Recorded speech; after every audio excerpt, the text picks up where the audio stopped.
पावनेभ्यो वैष्णवेभ्यो नमो महावदन्नाय कृष्णप्रेमप्रदायते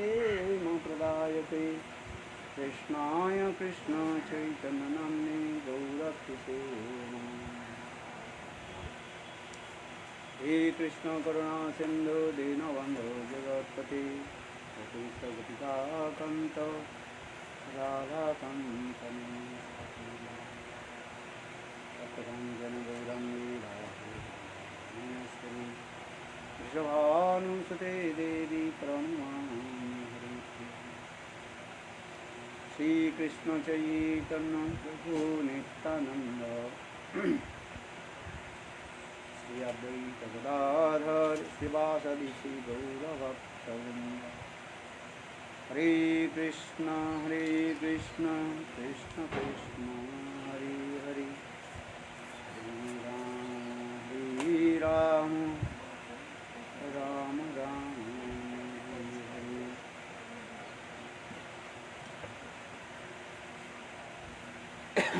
सर्वदा मेरे गुरुपाद करूँ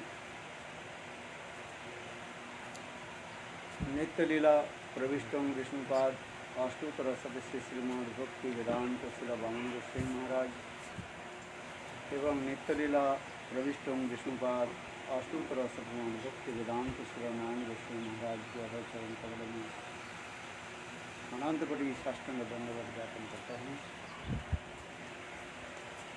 तत्पश्चात नित्य लीला प्रविष्टों विष्णुपाद अष्टोत्तर श्रीमद् भक्ति वेदांत महाराज एवं समस्त वैष्णव जी के चरण कमलों में मेरा यथार्थ धन्यवाद नमस्कार है। हम लोग श्री भजन रहस्य षष्ठ जाम साधन सायंकालीन भजन के बारे में हम लोग साधन कर रहे हैं। इसके भाव दशा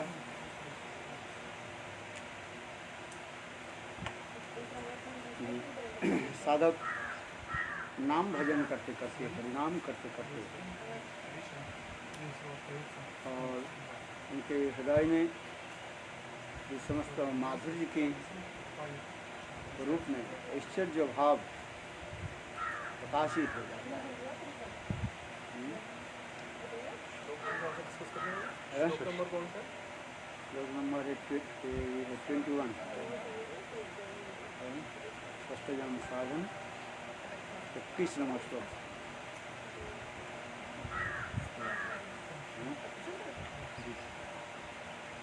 इसमें बहुत श्लोक है, इसमें बहुत अच्छे से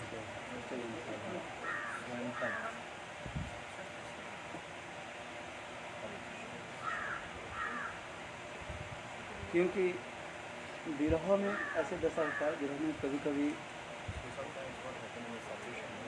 ऐश्वर्य आकर के प्रकाशित हो जाता है, फिर क्षणकाल के लिए ऐश्वर्य साधक के हृदय से विलीन हो जाते हैं, जैसे कि जिस प्रकार 5 मन दूध एक कढ़ाई में यदि इसको गर्म किया जाए, बॉइल किया जाए, 5 मन में 200 kilogram 200 kilogram 200 litre 4 kg 40 kg 40 kg 1 month is equal to 40 kg. That's why 5 months is equal to 200 kg. यदि 200 किलोग्राम यदि दूध को यदि एक कढ़ाई में गर्म की जाए और जो उबालते रहे मतलब बॉइलिंग, उस बॉइलिंग में क्या होता है, दूध गर्म जब होता है उसमें अप डाउन होता रहता है। यदि उसमें एक तृण कणा को डाल दिया जाए, तृण कणा, तृण माने घास को यदि डाल दिया जाए तो क्षणकाल के लिए वो घास जो ऊपर आ जाएगा और फिर नीचे चला जाएगा, फिर कुछ समय के बाद फिर 1 सेकंड के लिए ऊपर में आ जाएगा, फिर नीचे चला जाएगा, अप डाउन होती है। ठीक उसी प्रकार माधुर्य भक्त के हृदय में कभी कभी ऐश्वर्य आकर के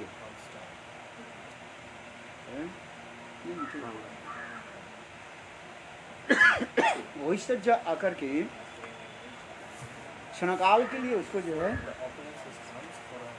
दर्शन देना चाहिए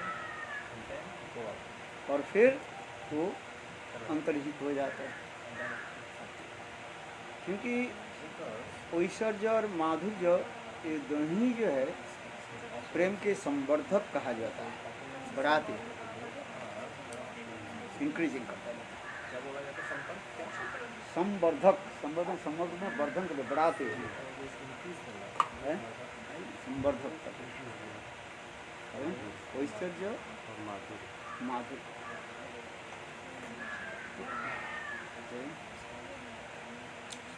इसलिए माधुर्य रूप में ऐश्वर्य का भाव वर्णन होते जा रहे हैं।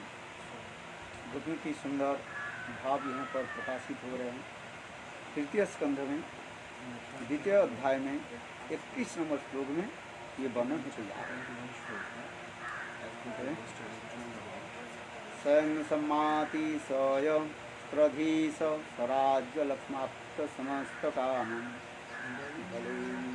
शिरदि चिरलोकपालो किरीटिकोटि ईडित पादपीठ किरीटकोटि ईडित पादपीठ। श्री कृष्ण त्रिशक्ति के अधीश्वर है, उनके समान भी कोई नहीं है और उनके बढ़कर तो कोई कौन होगा। वे अपनी चिद राज्य लक्ष्मी की सेवी तो पूर्ण काम है। इंद्रादि असंख्य लोकपाल नाना प्रकार की भेंट लाकर अपने मुकुट को अग्रभाग उनके चरण रखने की चुकी का प्रणाम करते हैं। जिसका था प्रसंग काल हमने भी बताया था। ये श्री कृष्ण का स्वरूप अनंत है तथा उनके अवतार आदि भी अनंत असंख्य है। श्री कृष्ण का अपार ऐश्वर्य है।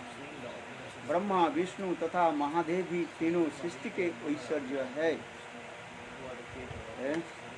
सृष्टि के ईश्वर भी कहा, किंतु ये तीनों श्री कृष्ण के आज्ञाकारी है।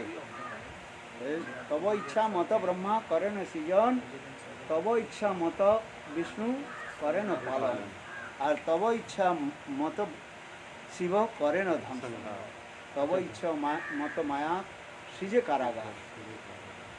भक्तिविनोद ठाकुर कहते हैं तुम्ही सर्वे सर्वेश्वर भजेंद्र।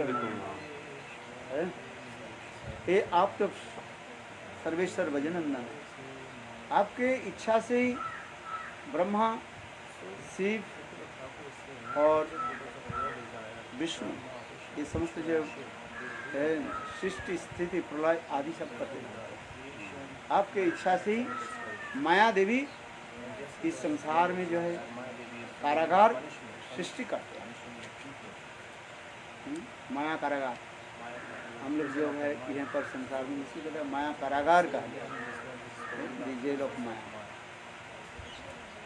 जिस कारागार की रक्षा करती जो है रक्षा करती किसको कहा जाता है? दुर्गा देवी का। दुर्गयति रक्षयति जासा इति दुर्गा। इस संसार की दुर्गा में जो रह करके जीवों के जो है रक्षा आदि करते हैं, कोई जीव भाग ना जाए। जीवों के दंड देने के लिए ये काल कोठी सृष्टि किया। काल कोठी समझते हैं, जिसमें अपराधी के जो है दंड देने के लिए अंधकार में डाल दिया जाता है। छोटा से एक जनाला रहता है बहुत ऊंचे, और उसमें केवल किसी तरफ से वो सांस ले सकता है। भग्नि,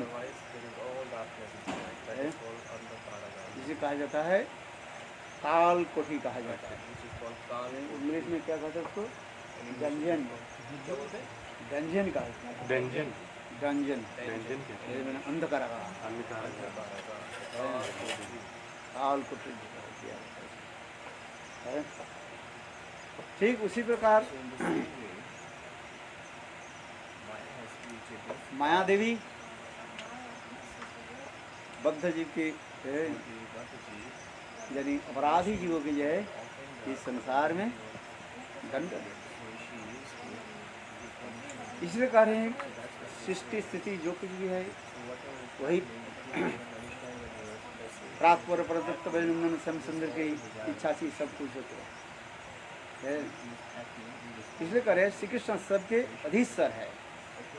यह अर्थ सामान्य है। 3 पुरुष अवतार कारोदक्षाई, गर्भोदक्षाई तथा क्षुदक्षाई कृष्ण के अंश भी कला कहा जाता है।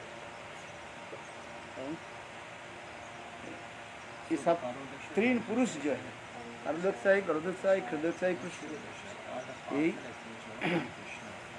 कृष्ण के अंश कला है।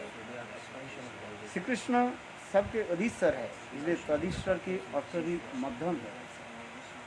और एक सार अर्थ है तधीश्वर की अर्थ क्या है ना, शास्त्र में श्री कृष्ण के 3 निवास स्थान की प्रसिद्ध वर्णित हुई है। इसमें श्री कृष्ण का अंतपुर श्री गोलोक वृंदावन है, जहाँ श्री कृष्ण का नित्य अपने माता पिता, बंधुगण एवं कांताओं के साथ विराजमान होते हैं। वो गोलोक वृंदावन की कहा जाता है। यहाँ जोगमाया दासी होकर अपने सेवा करती है। इस गोलोक के नीचे परब्रह्म है, जिनका दूसरे नाम है विष्णु लोक कहा गया। विष्णु लोक, जहाँ पर श्री कृष्ण की विलास मूर्ति श्री नारायण का अनंत स्वरूप निवास करते हैं। श्री कृष्ण का मध्यम निवास है। यह श्री कृष्ण का मध्यम निवास कहा जाता है। उस परब्रह्म के नीचे श्री कृष्ण का तीसरा निवास है, जिससे ब्रह्मवास कहते हैं। वो विराजा नदी के उस पार प्राकृतिक राज्य की अवस्थित है। उसमें अनंत ब्रह्मांड मानो कोठरियों की भांति वर्तमान है। उसे देवी धाम, माया देवी का धाम कहते हैं। इससे मायाबद्ध जीव कहा जाता है। और जगत लक्ष्मी जो सिद्ध राज्य लक्ष्मी की छाया कहा जाता है। इस जगत के लक्ष्मी कहा जाता है, इसे कहा जाता है जगत लक्ष्मी। शास्त्र में अनेक लक्ष्मी को नाम आते हैं। इस जगत में जो लक्ष्मी जो कहते हैं उसके जगत लक्ष्मी कहा जाता है। जगत लक्ष्मी को धन दात्री देवी कहा जाता है। चंचला लक्ष्मी भी इसे कहते हैं। चंचला लक्ष्मी उसके छाया कहा जाता है। घर घर में जाकर के पूजा लेती है। लक्ष्मी की अनेकों कहा जाता है। वो जगत लक्ष्मी जो है वो चित जगत के लक्ष्मी की जो है वो छाया का है। ये जगत लक्ष्मी है। और उसकी छाया फिर कहा जाता है बाय एक्सपेंशन जो है जिसमें जगत में लोग धन आदि प्राप्ति करने के लिए पूजा आदि करते हैं। जिसके लक्ष्मी पूजा करते, लक्ष्मी गणेश आदि की पूजा आदि करते हैं, उसकी प्रकाश का एक्सपेंशन कहा जाता है। जिसको धनदात्री कहा जाता है। इस जगत में धन देने वाली है। घड़ा भर करके धन लाती है और उलट देती है, सब कुछ प्राप्त हो जाते हैं। किंतु मूल लक्ष्मी कौन है? मूल लक्ष्मी जो है चित जगत में जो है, और उस चित जगत में उसके जो है अंश के अंश जो है फिर कहा जाता है विष्णु के अंकशायिनी So the extension of this Lakshmi, जो that is called Ankashayani. Lakshmi आदि कहा जाता है, So there are many Lakshmis out there. उसके भी आगे जाकर के If we go beyond that, है रुक्मिणी आदि उनके कहा जाता है, और उसके आगे जाकर के सर्वोत्तम further, जो है also Srimati Radha. सर्व लक्ष्मी श्रीमती राधिका देवी कृष्णमयी प्रोक्ता राधिका पर देवता है। You know this श्लोक? What is it? देवी कृष्णमयी प्रोक्ता राधिका पर देवता Sarva-Lakshmi, सर्व लक्ष्मी सर्वकांति सन्मोहिनी परा है। सर्व लक्ष्मी कौन है? समस्त लक्ष्मी के मूल आकार जिसे कहा जाता है, ओरिजिन, वो सर्व लक्ष्मी श्रीमती राधिका। उस लक्ष्मी के कई कला है आदि के रूप में वैकुंठ आदि धाम में प्रकाश होता है। फिर उसी लक्ष्मी के जो है छाया के रूप में इस जगत में है जगत लक्ष्मी जिसे कहा जाता है। उस जगत लक्ष्मी की और भी जो है प्रकाश जो है धनदात्री लक्ष्मी कहा जाता है। इसलिए कहता है जगत लक्ष्मी तो चित राज्य लक्ष्मी की छाया है, इस जगत की संपत्ति रखा करती है। कृष्ण उन तीन लोगों के यानी गोलोक, परब्रह्म तथा अपराकृत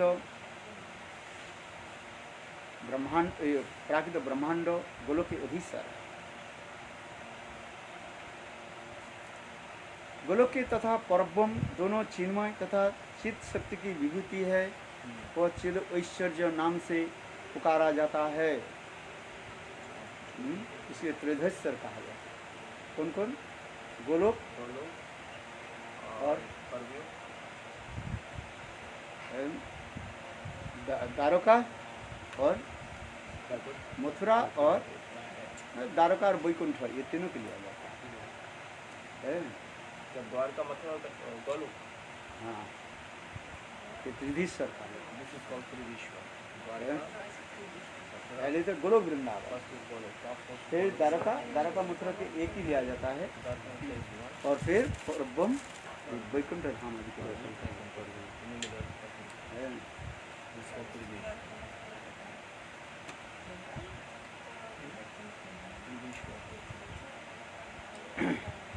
माया की विभूति प्राकृत ब्रह्मांड के एक पाद ऐश्वर्य कहा गया है।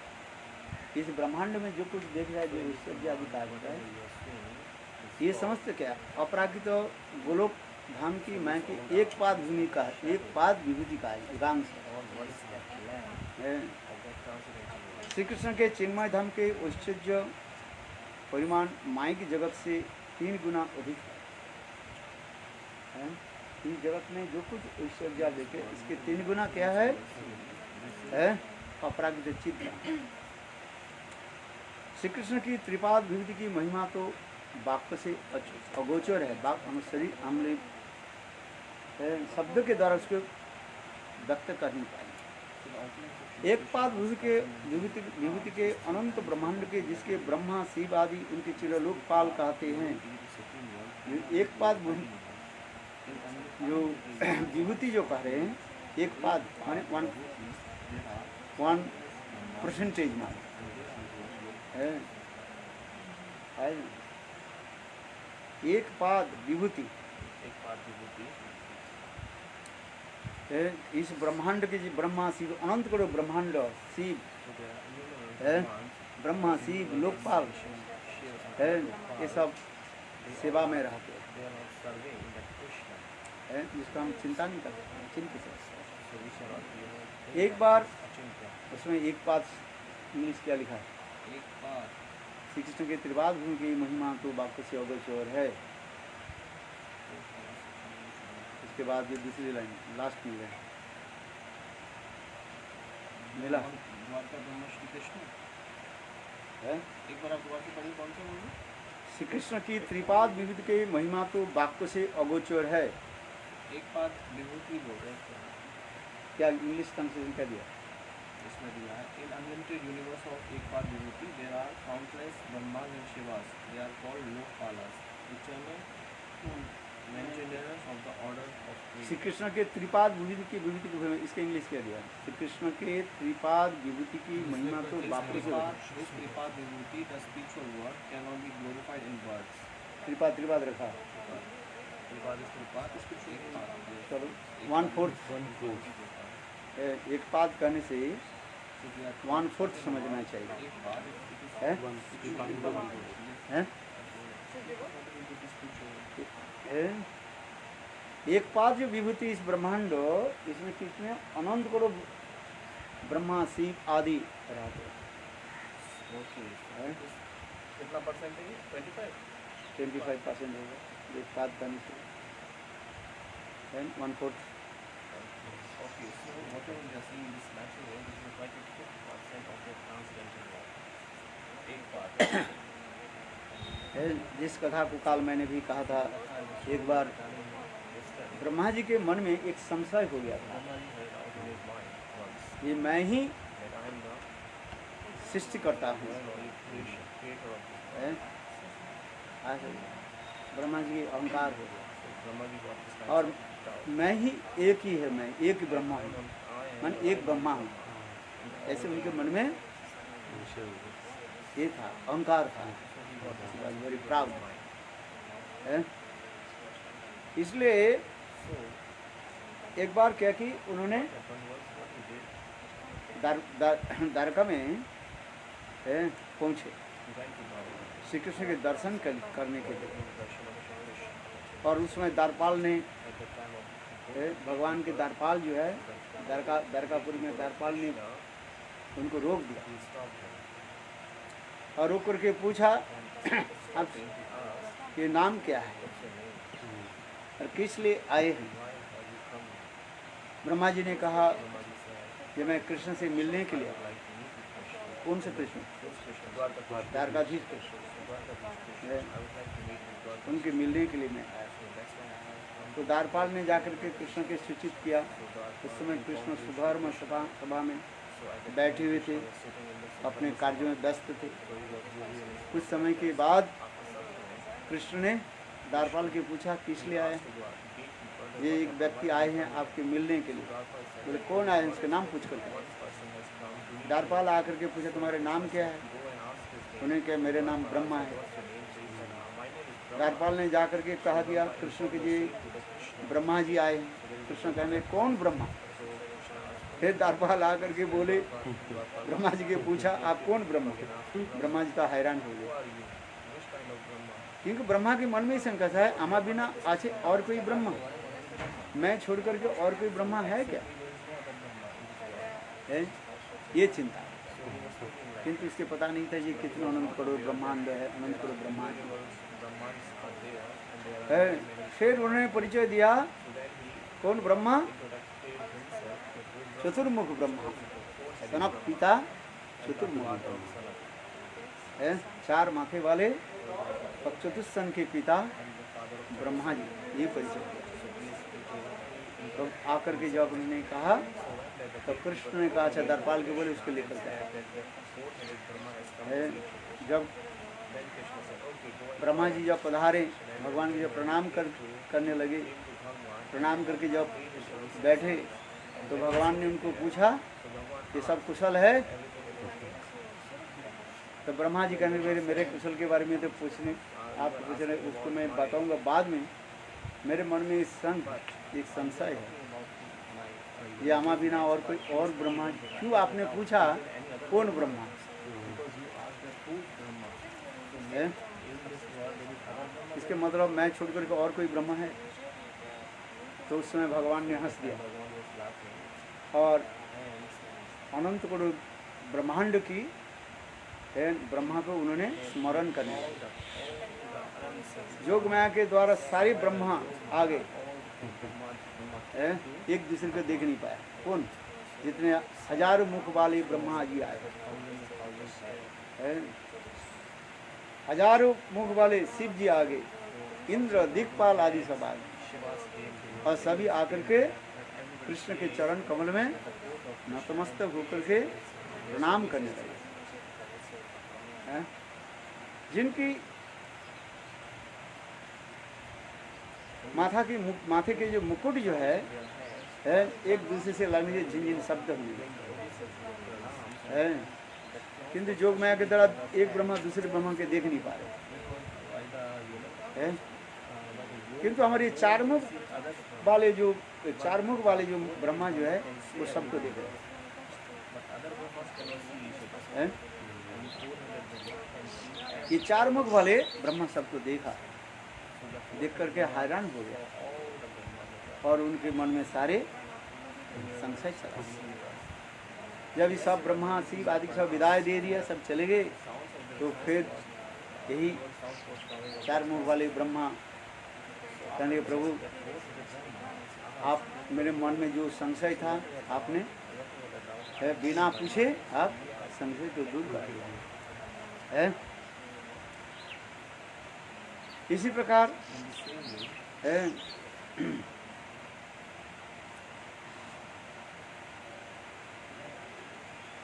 ये स्वयं भगवान है, इसके त्रिधीश्वर कहा जाता है, अर्थात चित जगत, जीव जगत और माइक जगत की भी अधीश्वर कहा जाता है। त्रिधीश्वर के कई अर्थ होते जा रहे हैं। ये चित जगत, अपरागित चित जगत, वैकुंठ से लेकर गोलोक वृंदावन तक है। वैकुंठ के बाद क्या होता है? महावैकुंठ। महावैकुंठ के बाद होता है गोलोक के बाद होता है वृंदावन। ये संस्कृत सब चीज जगत में आता है। जीव जगत जितने भी जीव निचाई है इसके भी अधिष्ठान भगवान सबको कंट्रोल है। और माया की भी कंट्रोल है। ये जड़ जगत जो कुछ भी देख रहे हैं, इसलिए त्रिधीश्वर के अनेक अर्थ इसलिए यहाँ पर लिखा है त्रिधीश्वर शब्द का एक और गूढ़ अर्थ भी है, जो त्रि शब्द से कृष्ण की 3 लोगों का अभिप्राय है, गोकुल, मथुरा और द्वारका भी अधिष्ठान। गोकुल, द्वारका, एक गोकुल, मथुरा और द्वारका। भगवान के 3 नाम गोकुल, गोकुल माने वृंदावन, मथुरा और द्वारका। द्वारका के कहा जाता है पूर्ण धाम कहा जाता है, मथुरा के कहा जाता है पूर्ण तर धाम कहा जाता है, याद रखना। और गोकुल के कहा जाता है, गोकुल वृंदावन कहते हैं पूर्णतम धाम। कृष्ण के 3 धाम कहा जाता है, पूर्ण, पूर्णतर और पूर्णतर। इंग्लिश में क्या बोलते हैं? फूल, फुला और फुलेस।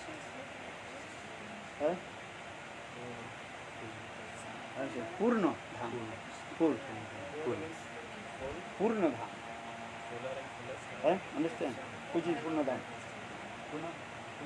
पूर्ण नहीं, पूर्ण धाम। पूर्ण में फूल, द्वारका धाम। और पूर्णतर धाम मथुरा, और पूर्णतम गोलोक। ये किससे कह रहे हैं? ऐश्वर्य और माधुर्य के विचार से ये सब बनी होती है। ऐश्वर्य और माधुर्य के विचार कहा गया, विचार से। द्वारकापुरी में अधिक रूप में क्या है? ऐश्वर्य है, ऑपुलेंस है। माधुर्य सामान्य रूप में है। कहाँ पर?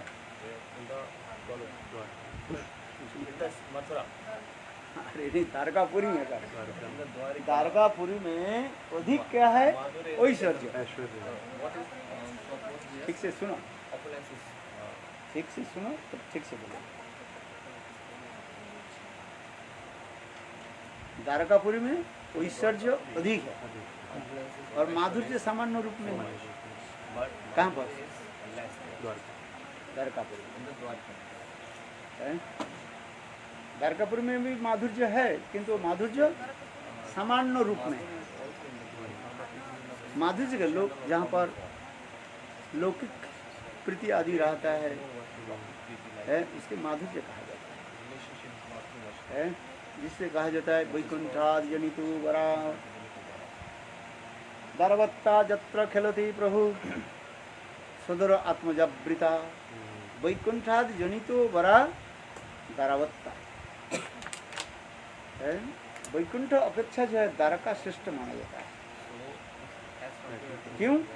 जत्र खिलोति खिलोति प्रभु सुदूर आत्मजावृता है। अपने भाई बलदेव प्रभु, अपने पुत्र है प्रद्युम्न, नाती अनिरुद्ध है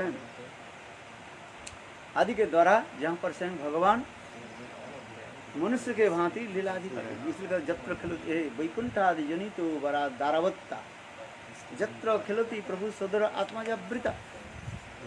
हास परिहास भी रहते है, जहाँ पर 16,108 पटरानियाँ हैं और एक एक रानियों में 10-10 पुत्र, एक एक कन्या भी है। और ना जाने कितने नाती पोती ना जाने कहते थे।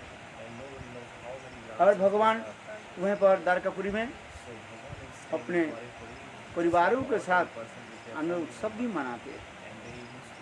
हास परिहास होती रहते रुक्मिणी सप्तभामा आदि के द्वारा है, हास परिहास भी होते रहते हैं। ये समस्त दिखा सुदर आत्मजावृता ये समस्त लीला जहाँ पर होती है कितने सुंदर मधुर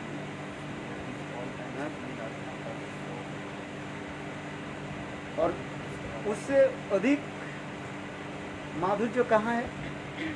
द्वारका से माधुर्य मथुरा में प्रकाशित है। क्यों? मथुरा में जो कृष्ण है देवकी और वसुदेव के साथ एक संबंध रहते, माता पिता संबंध रखते हैं, जिससे देवकी नंदन कहा जाता है, वसुदेव नंदन के रूप में कहा जाता है। देवकी नंदन वासुदेव नंदन रूप में जहाँ पर होते हैं, वात्सल्य भाव सामान्य रूप में प्रकाशित होते हैं। कृष्ण के जन्म लीला भी वहीं पर भी माना जाता है। कहाँ पर है? मथुरा में माना जाता है। कंस के कारागार में कृष्ण जन्म लिया है, ये सब भी माना जाता है। और किंतु वहाँ पर भी ऐश्वर्य है। द्वारका से अधिक ऐश्वर्य है, किंतु माधुर्य भी द्वारका से अधिक है। अब माधुर्य मथुरा में वो ऐश्वर्य ज़्यादा है और द्वारका से ऐश्वर्य बढ़ते जा रहे हैं और माधुर्य भी बढ़ते जा रहे हैं, किंतु माधुर्य कहीं कहीं उसके ढंग देते हैं। ऐश्वर्य को माधुर्य ढंग देता है। गुरु किस स्वरूप में वहाँ पे होते हैं मथुरा में? कौन? कृष्ण का क्या स्वरूप है? पौगण में? कृष्ण मथुरा में अधिक रूप में द्विभुज मुरली में रहते, द्विभुज में प्रकाश करते, शंकर चक्र गदा चतुर्भुज नहीं, द्विभुज रूप में रहता है द्विभुज रूप में मथुरा में। द्वारका में अधिक रूप में चतुर्भुज चतुर्भुज रूप में रहता है। कभी कभी द्विभुज धारण करते हैं। कहाँ पर? द्वारका में। द्वारका में अधिक रूप में चतुर्भुज धारण करते हैं और मथुरा में अधिक रूप में द्विभुज धारण करते हैं। कभी कभी चतुर्भुज धारण करते हैं। इसके अरे ऐश्वर्य अधिक है, किंतु ऐश्वर्य माधुर्य के द्वारा ढक दिया जाए। ऐश्वर्य है द्वारकापुर में, ऐश्वर्य प्रकाश है। इसको आप समझने के प्रयास करें। ऐश्वर्य है, किंतु ऐश्वर्य माधुर्य के द्वारा ढक जाता है, ये कहने का। किंतु द्वारकापुरी में जितने ऐश्वर्य होगा उसके अधिक ऐश्वर्य कहाँ पर है? मथुरा में। किंतु ऐश्वर्य माधुर्य के द्वारा ढक जाता है। लेकिन आज और उससे श्रेष्ठ धाम जो है पूर्णतम धाम जिसको कहा जाता है गोलोक वृंदावन, गोकुल जिसको कहा जाता है, गोकुलाक्ष धाम, पूर्णतम धाम, जिसमें जो है ऐश्वर्य द्वारका और मथुरा के ऐश्वर्य से भी सैकड़ों गुना अधिक है। और वो माधुर्य के द्वारा पूर्ण रूप से वो ढका रहता है। जैसे एक उदाहरण दिया जाता है सूर्य ग्रहण के समय, सूर्य के तेज क्या होता है, ग्रहण जितने बढ़ते जाता है, यदि पूर्ण सूर्य ग्रहण हो तो सूर्य की जो किरण जो है जितने वो क्या बोले ग्रहण जितने बढ़ते रहेगा वो किरण धीरे धीरे क्या हो जाए, कम होती रहेगी। किंतु किरण तो है उसमें है, और जब पूर्ण सूर्य ग्रहण हो जाता है तब किरणों को दिखाई नहीं पड़ता रहता। समझ में आया कि समझने के प्रयास करते समझ में आ जाए, इसलिए उदाहरण देते जा रहे हैं। इसमें आंशिक सूर्य ग्रहण, आधी सूर्य ग्रहण और पूर्ण सूर्य ग्रहण,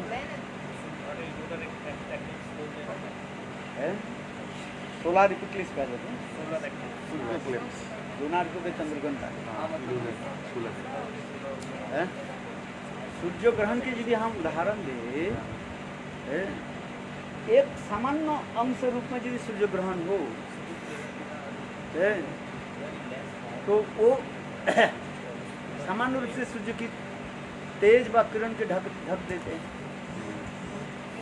वो सूर्य ग्रहण जितने बढ़ते जाएगा सूर्य के किरण को क्या है ढकते जाएगा।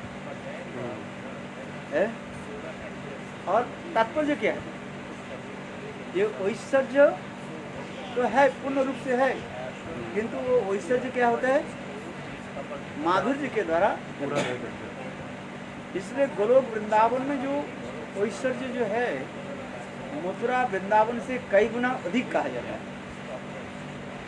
आज समझिए मथुरा क्या बोले द्वारका मथुरा से कई गुना जो है अधिक ऐश्वर्य किसमें है?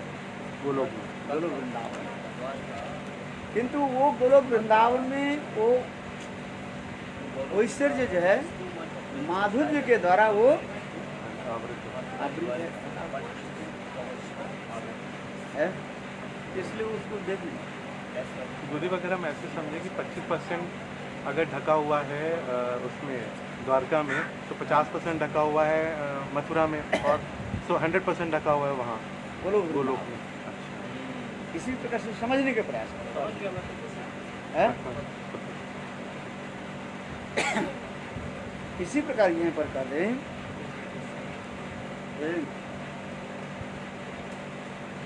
इसलिए कहा जाता है ये धाम के तात्पर्य में देखा रहे क्या पूर्णतर और पूर्णतम धाम है। द्वारका के कहा जाता है पूर्ण धाम कहा जाता है, और मथुरा की कहा जाता है पूर्णतरम, और गोलोक वृंदावन पूर्णतम। यहाँ पर माधुर्य की प्रकाश हो जाता है पूर्ण। तथापि कभी कभी जोगमाया के द्वारा ऐश्वर्य जी प्रकाश करा देते हैं। इसलिए से पहले उसके अपराधित और ब्रह्मांड के जितने दिक्पाल तथा श्री कृष्ण दंड ये इसे कहे हैं।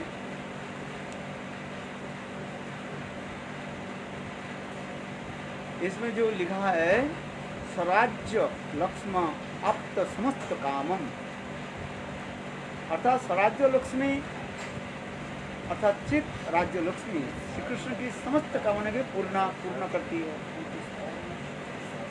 गोलोक वृंदावन धाम में वह पर सर्वलक्ष्मी श्रीमती राधिका है। वो श्रीमती राधिका जो है कृष्ण के संपूर्ण रूप से जो है इच्छा को जो है पूरा करती है। जिससे गौतम तंत्र में जो श्लोक जो बताया गया, क्या श्लोक? देवी कृष्णमयी पुत्रा राधिका परदेवता है, सर्वलक्ष्मी सर्वकांति सन्मोहिनी परा है। सर्वलक्ष्मी कहने से श्रीमती राधिका सन्मोहिनी है। समस्त जो है एक कृष्ण के भी मोहित करते, अपने रूप यौवन सौंदर्य माधुर्य आदि के द्वारा कृष्ण की क्या करते हैं? मोहित कराते हैं। परात्पर परतत्व कृष्ण है। कृष्ण की भी क्या करते हैं? श्रीमती राधिका अपने सौंदर्य माधुर्य रूप यौवन आदि के द्वारा प्रसिद्ध करते हैं। इसलिए कह रहे हैं सराध्य लक्ष्मी श्री कृष्ण की समस्त कामनाएं पूर्ण करते हैं। इसलिए इनके नाम है राधा है। राधा किस लिए नाम पड़ा?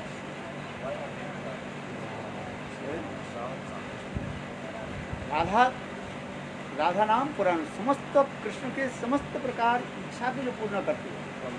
इसलिए उनके नाम है राधा नाम पुराणे वाक्य राधिक कृष्णेर समस्त वांछा परे आराधने अतएव राधिका नाम पुराणे बखाने।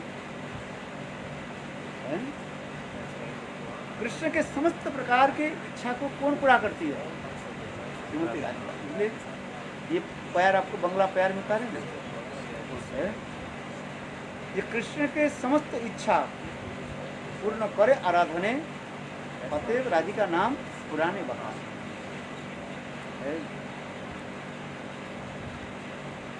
ये समस्त वर्णन दिया। इसलिए समस्त कामनाएं पूर्ण करती है।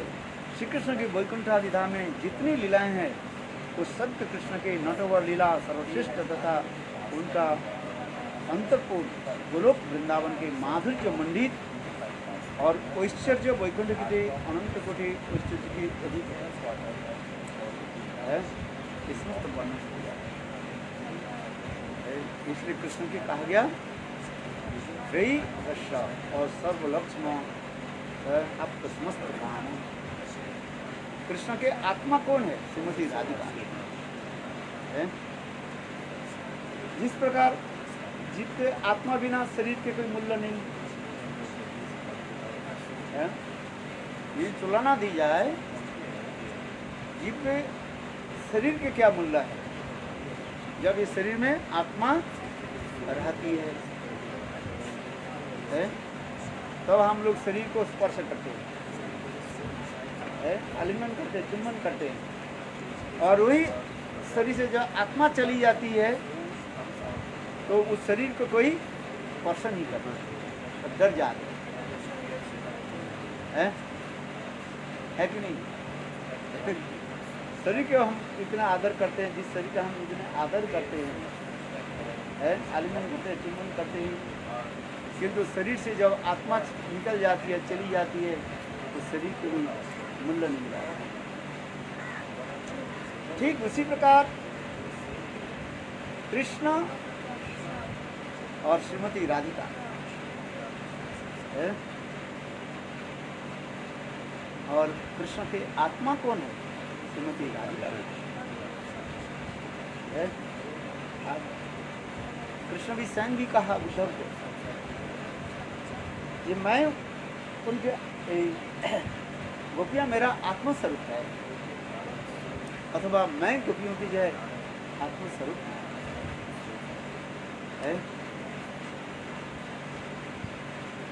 ये एक श्लोक है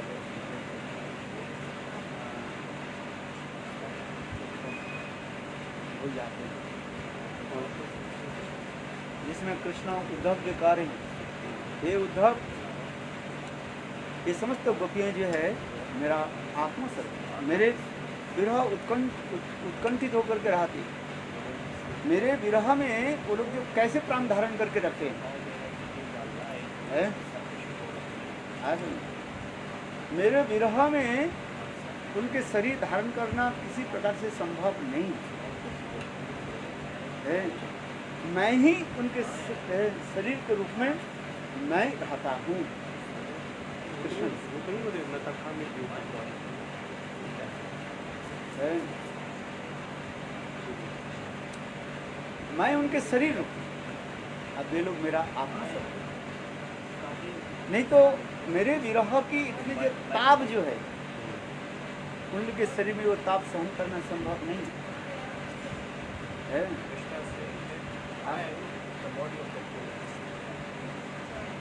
वो है, मैं गोपियों के इस प्रकार जो है मेरा अपराजित युग माया के द्वारा मैं क्या करता हूँ, उनके शरीर को जो है मैं संरक्षित करता हूँ। क्यों? वे लोग मेरे लिए देह दैहिक तत्व समस्त देह दैहिक के जो है आपने को त्याग दिए है। न कब खाती है, न पीती है, न पीती है, कुछ करती है। केवल मेरे लिए ही विरह में तन्मय होकर के बात है।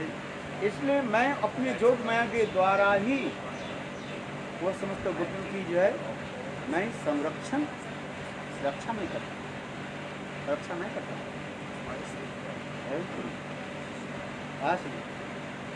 जैसे उदाहरण दें, इस शरीर का हम रक्षा करते हैं, इसलिए शरीर ठीक रहता है। समझिए, जब तक शरीर ठीक रहेगा तो आत्मा तब तक रहेगी है। और देखते देखते शरीर जब जराजीर्ण हो जाएगा, बुढ़ापा आ जाएगा, शरीर में आत्मा रहने के लिए लायक नहीं होती है, तो आत्मा क्या करेगी? उस जराजीर्ण शरीर से वो निकल जाए। जैसे आप घर में रहते हो, कमरा में रहते हो, घर में रहते हो, उस कमरा व घर के जरिए आप मेंटेन नहीं करोगे, धीरे धीरे वो घर क्या होगा? जराजीर्ण हो जाएगा,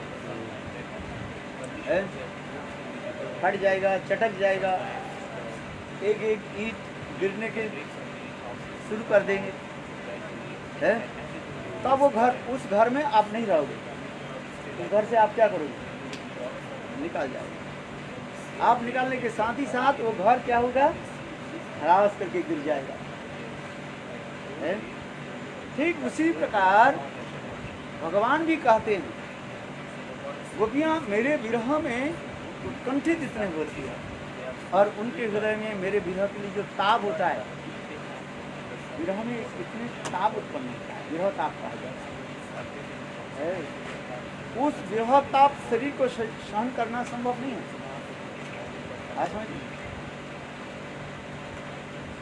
गोपियाँ सहन करनी, इसलिए मैं ही योग माया के द्वारा उनके शरीर को मैं संरक्षण नहीं करता है। यही का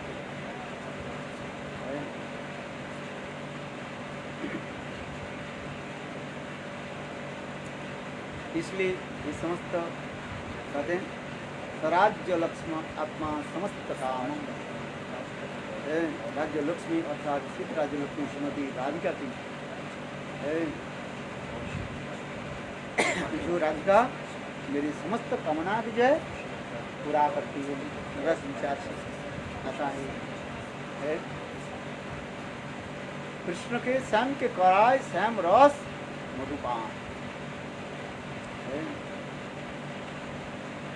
कृष्ण के एक नाम है श्याम, और श्याम को क्या करते हैं? राधा जी क्या करते हैं? श्याम रस पान कराते हैं। श्याम रस क्या है? आम रस खाते हो, आप पीते हो, किंतु आप लोग को पता नहीं श्याम रस क्या है। हटिए, श्याम रस है श्रृंगार श्याम श्रृंगार रस इति विष्णु देवता है। श्याम रस का अर्थ होता है श्रृंगार रस, माधुर्य, ब्रज पारकिया प्रेम माधुर्य रस में श्याम रस कहा है। क्या बोला? ब्रज पारकिया प्रेम माधुर्य रस की कहा जाता है श्याम रस। भाई जो जो व्यक्ति उसकी तो वही रस पान करना पड़ेगा ना। कृष्ण के नाम है क्या? श्याम है। राधा जी के नाम क्या है? श्यामा है। राधा जी के नाम हो गया श्यामा और कृष्ण के नाम हो गया श्याम। इसमें हम लोग कहते हैं ना, राधे श्याम श्यामा श्याम है। राधे श्याम श्यामा। श्यामा क्या करती है? माने राधा जी। श्यामा, राधा जी के नाम क्या है? श्यामा। श्यामा। और वो श्यामा श्याम को श्यामरस मधुपान कराते। श्यामरस मधुपान क्या है? श्रृंगार रस है, यही पान। तो राधा जी के नाम श्यामा किस लिए पढ़ा गया? राधा जी के नाम श्यामा किस लिए पढ़ा गया?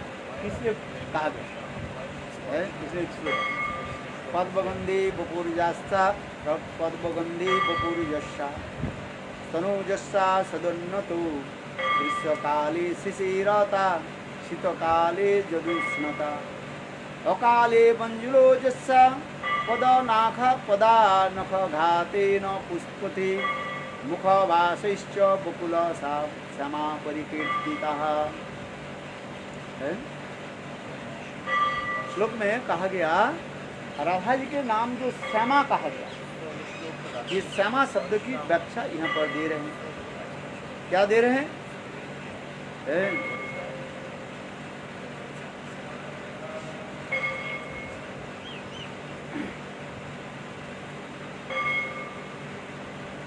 जिस नायिका के अंग से, जिस नायिका के अंग से क्या निकलते हैं?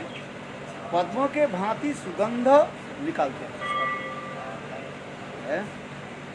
Sweet fragrance as like lotus manifested from that the heroine. हाँ, जिस नायिका के अंग से पद्मजनिक कमल के भांति सुगंध जो है निकलता है। जिनके वक्षस्थल जो सदा सर्वदा उन्नत रहते हैं, जिस नायिका के है। और ग्रीष्म काल में जिनके शरीर शीतल रहती है, समझे। और ठंडी समय के जिसके शरीर थोड़ा उष्ण गर्म रहता है। जिनकी चरण कमल के स्पर्श से है असमय में, अकाल में अशोक पुष्प, अशोक पुष्प क्या होता है? विकसित हो जाता है। कौन सा पुष्प? अशोक। अशोक। अच्छा, अशोक पुष्प। अशोक पुष्प विकसित हो जाता है। और जिनकी मुख से जो है इतने सुगंध निकलते हैं, कहते हैं बकुल पुष्प के सुगंध के भी पराभूत करने वाले। बकुल पुष्प जानते हैं? एक प्रकार पुष्प होता है बकुल पुष्प, बहुत छोटे छोटे, बहुत सुंदर सुगंध आता है।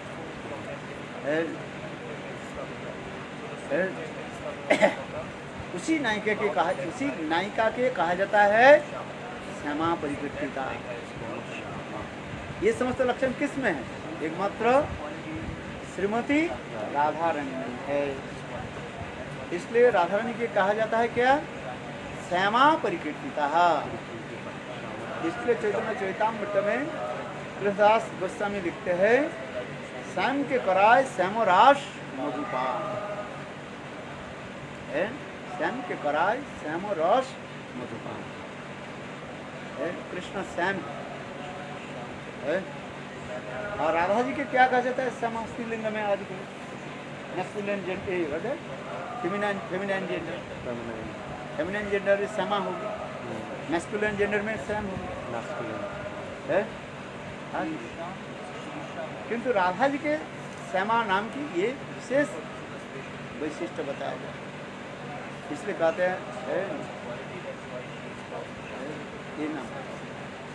इसलिए कहते हैं पद्मगंधी बपूर्जस्सा तनुजस्सा सदोन्नतम ग्रीष्मकाले शिशिरता शीतकाले जरुक्ष्णता अकाले मंजुलो जस्सा पदघातेन पुष्पति है। मुखावासी बकुलश्च श्यामा परिकीर्तिता। बोले जिस नायिका के चरण कमल पैर जो है भूमि पर रखने के साथ ही साथ अशोक पुष्प विकसित हो जाता है, इसलिए कहते हैं अकाले बंजुलो जस्सा है। बंजुल माने अशोक पुष्प का है। और उनकी मुखा से जो सुगंध निकालते हैं, जैसे बकुल पुष्प की भी सौंदर्य की भी और सुगंध की पराभूत करने है। ये समस्त बने, इसलिए राधा जी की इतने महिमा दिखाई गई। बोलो राधा रानी की जय जय जय गुरुमानी। ऐसा था कुछ बकुल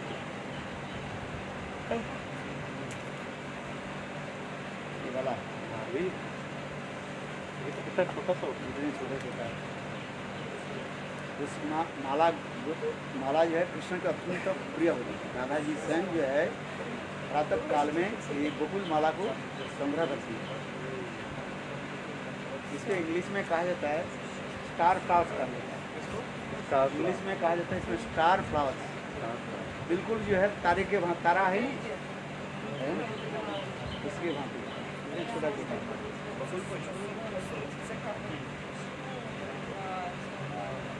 इसकी कहा जाता है स्टार फ्लावर्स। इंग्लिश में देखो क्या लिखा है, गोकुल कृष्ण के इंग्लिश लिखो। इसको साइंटिफिक नेम आ रहा है, मैं देख इसको साइंटिफिक नेम आ रहा है। इतने छोटा छोटा इतने सुगंध होता है। और उसके एक होता है फल जो होता है, फल होता है इसे खाने में मादकता समझते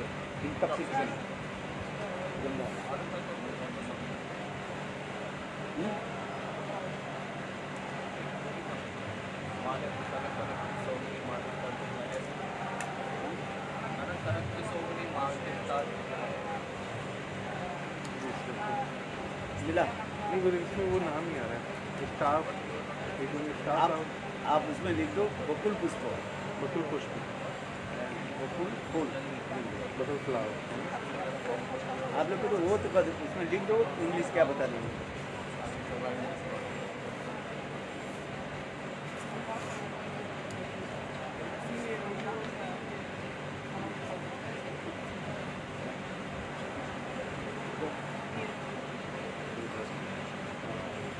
तो बोले मिस्टर लेंगी है तो Not so much information about Shiva.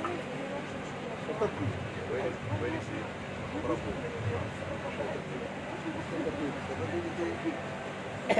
One part of Vrindavan, Vrindavan,